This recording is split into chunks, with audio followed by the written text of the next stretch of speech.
퇴근길 시사 프로그램의 완결판. 최영일의 YTN 뉴스 정면 승부.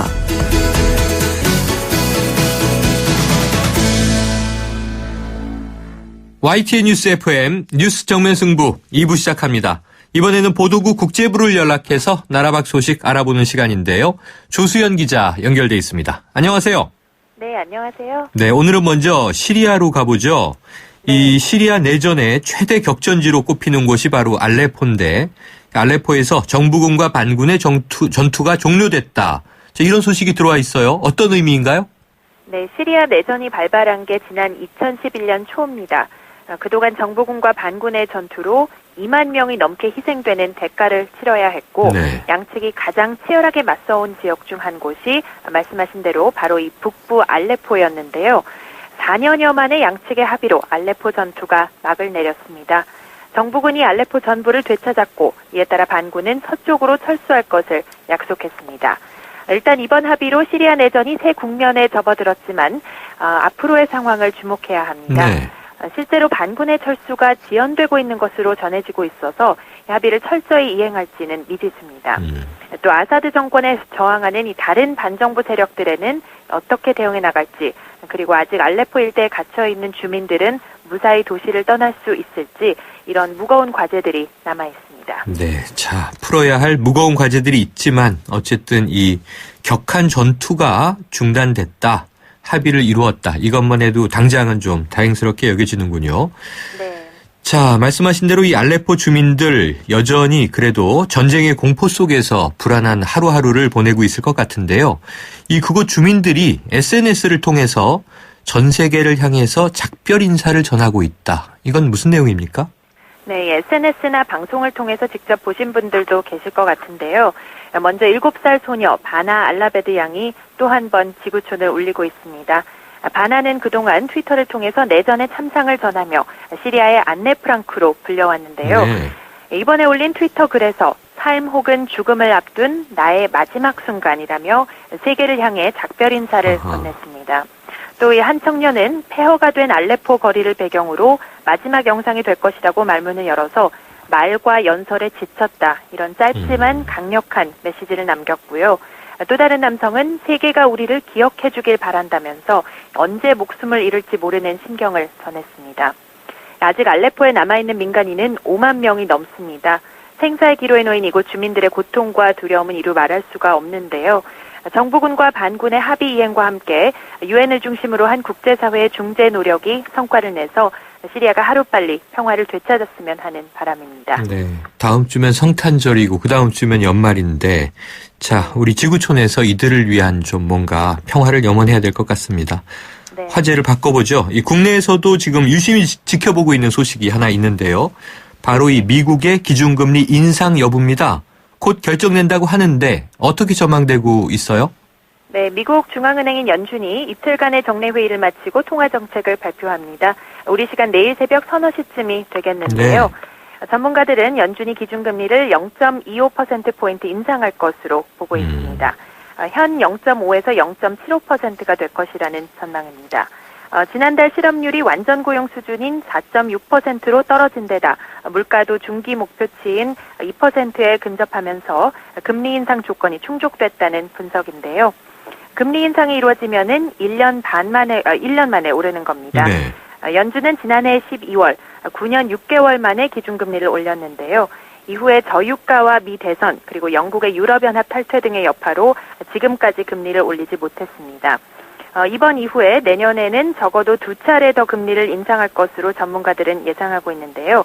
그럴 경우 내년에 이루어지는 이 첫 금리 인상은 트럼프 정부의 정책이 어느 정도 가시화되는 6월 이후가 될 것이라는 전망입니다. 네, 자 트럼프의 당선 그리고 이 미국의 기준금리 인상 우리에게도 큰 파고가 몰려올 것 같은데 지금 권한대행 체제에서 이 경제사령탑의 중요성이 대두되는 대목이기도 합니다.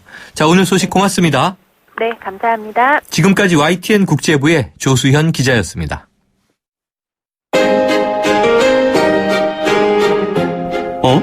지금 듣고 있는 라디오가 뭐지?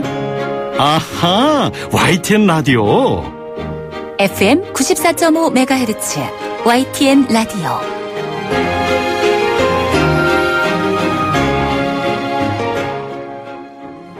네, 이 최순실 국정농단 의혹 진상규명을 위한 세 번째 청문회 지금 열리고 있는데요. 오늘 3차 청문회는 대통령의 세월호 7시간 의혹이 주요 쟁점이었습니다. 지난 1차, 2차 청문회는 이 기대에 미치지 못했다 이런 지적들이 나왔는데 자 오늘은 좀 진전이 있을까요? 이 정의당의 노회찬 원내대표를 연결해서 이야기 나눠보죠. 의원님 안녕하십니까? 네, 안녕하십니까? 네, 자 오늘 청문회에서요 이 세월호 참사 당일 박 대통령의 시술 의혹 등 집중적으로 추궁이 되고 있는데요. 지금 전반적으로 어떻게 보고 계십니까? 네, 아직까지 지금 국정조사가 오늘 거로 끝나지는 않았고요. 네네. 명확한 지금 의혹, 확인이 되고 있지는 않습니다만은. 네. 많은 국민들이 관심 갖고 있는 세월호 당일날 대통령과 청와대의 어떤 대처가 참으로 한심하기 그지없는 상황이었다.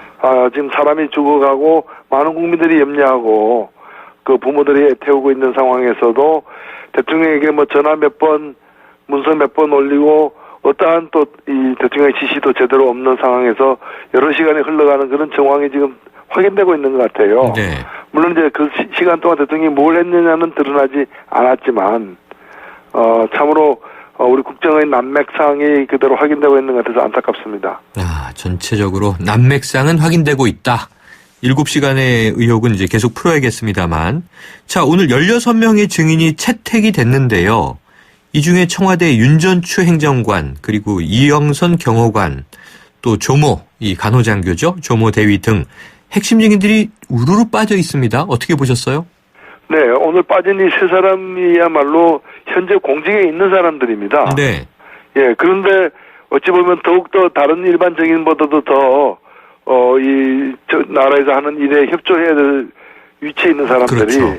오히려 도망가듯이 청와대에 있는 두 사람은 오늘 청와대 근무도 하지 않고 연가라는 핑계로다가 행방불명되는 지금 상황이에요. 네. 오히려 휴가를 내고 청문회로 와야 될 사람이 휴가를 내고 도망가 버리는 그런 이제 상황이 되어버렸고요. 그래서 이것은 단순히 이들 개인의 판단이라고 보기 힘듭니다. 네. 이 연가를 누가 허용해 줬는지 아니면 누가 또 연가를 통해서 이 사람들이 청문회 불출석하도록 종용한 건지 이 조사돼야 될 부분이라고 생각됩니다.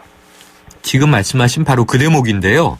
이 더불어민주당의 도종환 의원이 이 윤전추 이영선 행정관 이 두 사람이 낸 불출석 사유서를 보면 내용과 양식이 토시 하나 틀리지 않고 똑같다. 마치 동일 인물이 적은 것처럼 보인다. 이런 얘기를 했는데 자 이런 대목에서 말씀하신 대로 청와대는 지금 조직적으로 회피하거나 거부하는 것으로 보셔도 무방하죠? 그렇습니다. 이것은 검찰 수사와 특검 수사를 성실히 임하겠다라고 했던 대통령의 그 대국민 사과 내용 연장선상에서 보더라도 대통령과 청와대가 이러면 안 되는 것이죠. 국민에 대한 어떤 도전이라고 생각합니다. 국민에 대한 도전이다.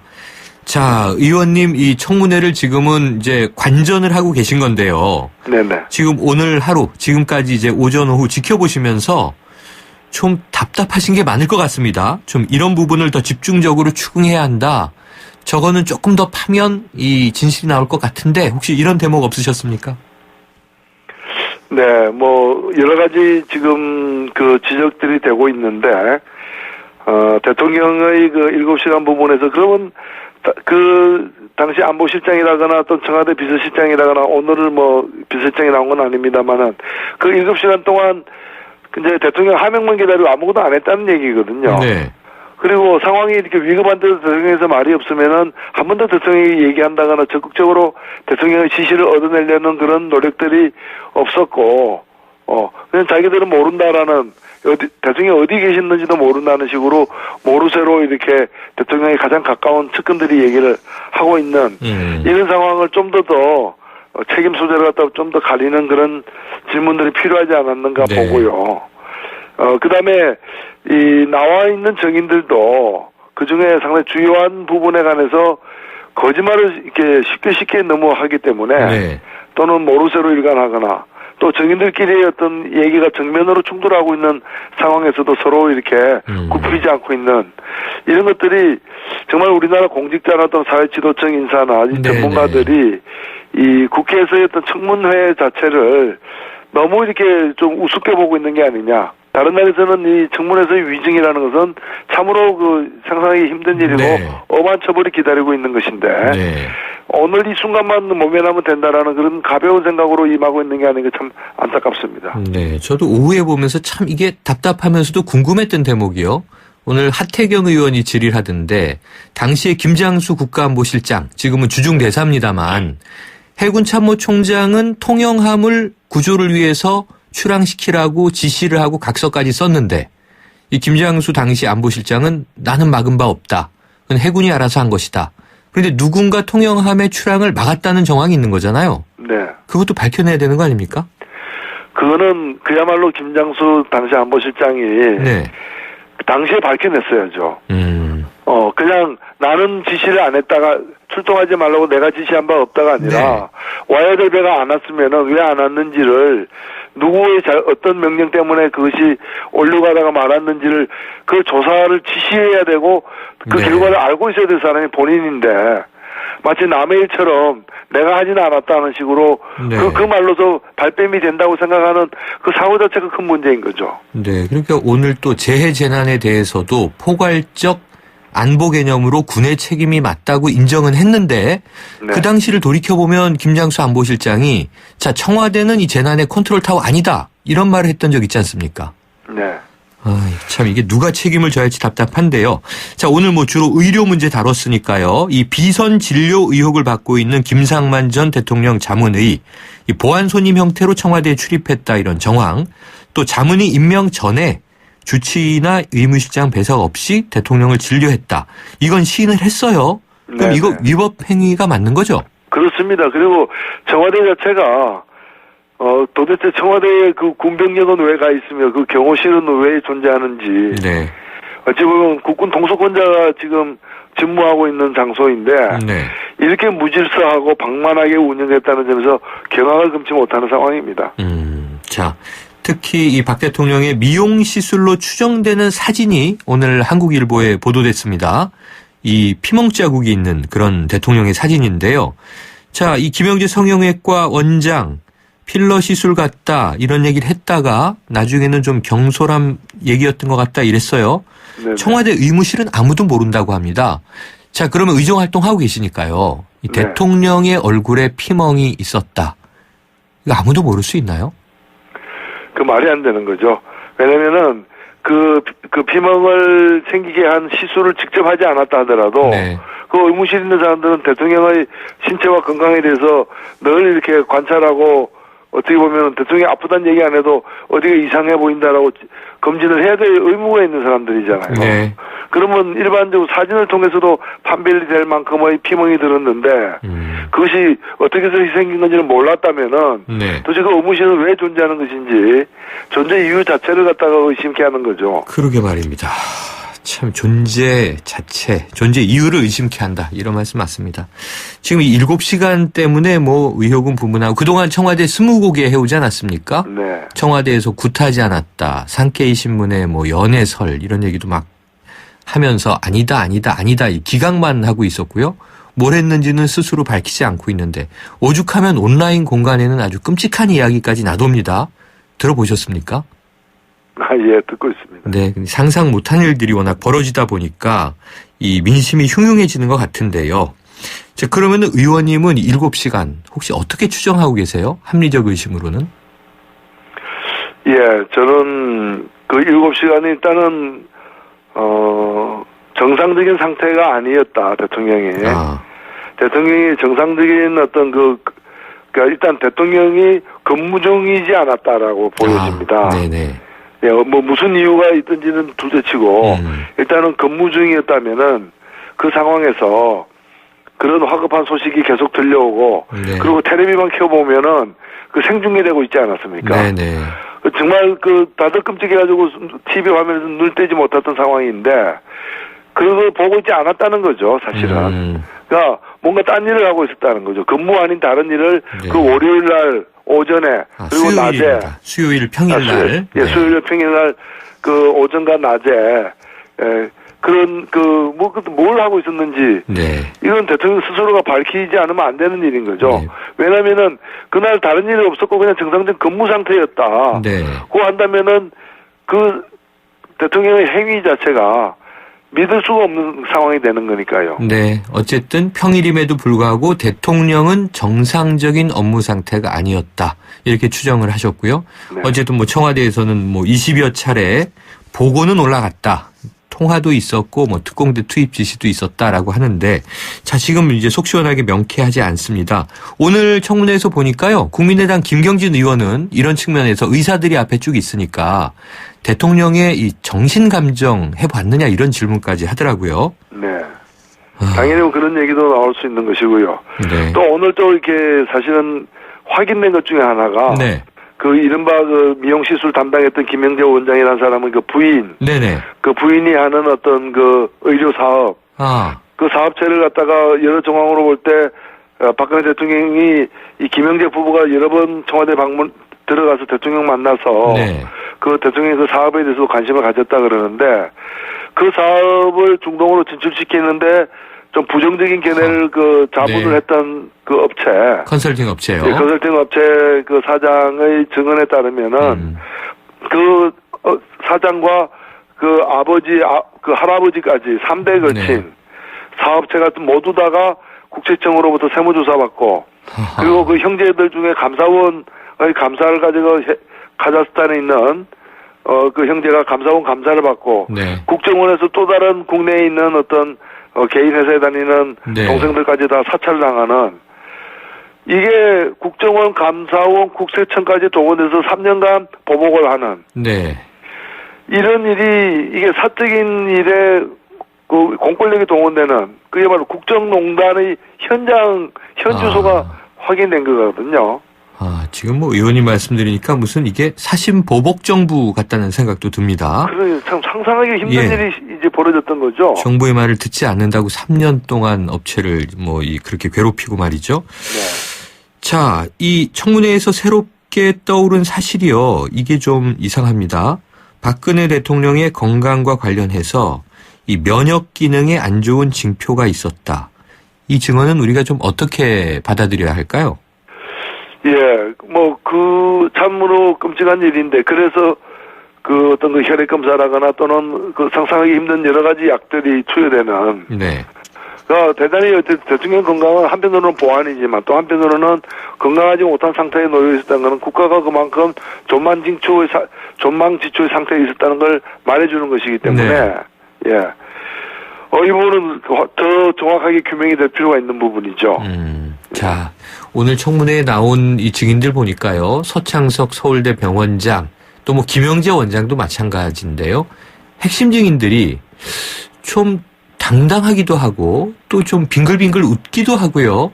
또 김성태 위원장에게 김영재 원장은 지금 뭘 먹고 있느냐, 껌을 씹고 있느냐 이런 또 질타를 받기도 하고 그렇다면 뭔가 좀 이 믿는 구석이 있는 듯해 보이는데 네. 그럴 수 있을까요? 예, 정말 우리 국민들이 얼만큼 화가 나고 있는지를 최근에 그 7차례 촛불 과정에서 다 봤을 사람들인데 네. 마지막까지 진실을 말하지 않고 자신과 대통령을 위하는 길 거짓말로서 위한다고 착각을 하고 네. 뻔하게 이제 누가 보더라도 논리적으로 모순되고 사실과 다른 게 증명이 되는데도 불구하고 그런 어떤 이 허위 증언을 고집하고 있는 네. 모습은 정말 이 국가에 대한 도전이고 국민에 대한 어떤 능멸행위가 아닌가 참 후한무치한 상황이라고 봅니다. 정말 국민에 대한 능멸 같습니다. 의원님 오늘 말씀 여기까지 듣죠. 고맙습니다. 네, 감사합니다. 지금까지 네. 정의당의 노회찬 원내대표였습니다. 아유, 세 단계 종이 또 걸렸어? 정말 제본 하나 하려다가 미치겠네. 내가 진작 현대오피스로 바꾸라니까 오늘 다 날 셀 거야. 이제 스트레스 받지 마세요. 사무기기 전문기업 현대오피스가 책임지겠습니다. 사무기기의 올바른 기준. 현대오피스. 우리 애는 계산 잘하는데 수포자가 되겠어요? 어머니, 수포자들도 계산은 잘합니다. 개념과 원리 이해 없이 연산만 하면 수포자가 됩니다. 지금 아이의 수학, 학년이 올라갈수록 힘들어지는 연산 수학입니까? 학년이 올라갈수록 힘이 생기는 재능 수학입니까? 사고력 수학은 재능 수학. 샘 스미스의 Stay With Me V20로 들어보겠습니다. 원음을 선명하게 되살리는 4개의 DAC와 전후면 광각 카메라로 새로움을 플레이하다. LG V20. 캐리 언니의 푹 빠진 우리 서해는 902번을 제일 좋아해요. 폰으로만 보던 캐리 언니인데 이젠 TV로 크게 보고 또 친구들이랑 함께 보니까 전보다 웃음이 많아졌어요. 이런 채널 정말 고맙죠. 유튜브를 TV로 크게 쉽게 함께 U+ TV 가입 문의 101. 미세먼지를 줄이고 싶다면, 지구 온난화를 멈추고 싶다면 조인덕 콘덴싱.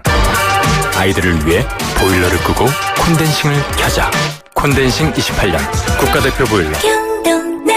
2015년 금감원 공시 매출액 1위. 안녕하세요. 아이오아이 소미 세정이 기쁜 소식 들고 왔어요. 롯데 하이마트 송년감사 세일. 너무너무 마음에 드는 가격. 자꾸 챙겨주는 혜택. 경품은 총 1억. 12월 2일부터 25일까지. 하이마트로 가요. 경품은 행사기간 매장 방문 고객 중 응모자 대상. 자세한 사항은 매장 문의. 한가인입니다. 당신의 화장대 위엔 응축 에센스가 있습니까? 정관장 홍삼 오일과 희석하지 않은 홍삼 응축수로 진하게. 처음 만나는 응축 에센스. 동인비 진 에센스. 좌우로 정렬 2588 좌우가 같네 좌우가 같아 2588 오빠도 좌우로 한번 불러보세요. 네? 오빠는 2588 대리운전을 3년째 부르신다고요? 언제나 어디서나 2588 박소현. 인기 있죠? 2588 청년의 꿈을 실은 기프트카가 바닷가를 찾았습니다. 아이 컨택하면서 세상에 하나뿐인 웨딩 사진으로 행복을 전하는 청년 창업자 김혜선 씨. 앞으로도 화기애애하게 달려주세요. 청년의 꿈과 달리는 기프트카. 현대자동차그룹. 카누 아로마. 좋은 커피라면 첫 향부터 음미해보세요.